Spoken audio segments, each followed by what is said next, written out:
ఒకసారి సాయంత్రం ఒకసారి పర్వాలేదన్నారు పెద్దవాళ్ళు. సావిట్లో ఒకసారి సందిట్లో ఒకసారి చలి కాగాలన్నారు చిన్నవాళ్ళు. కొక్కరో బంగారు కోడి ముద్దడితే ముదిరింది వేడి.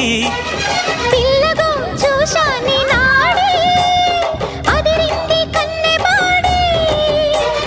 గుట్టుగా దోపిడి చెయ్యనా గుమ్మడి తాళలేను తీపి రాపిడి. నిన్నేమడగను ఎట్టాడగను ఒకసారి ఒడిలోకి రారమ్మని. నీకేం చెప్పను ఎట్టా చెప్పను తెరచాటు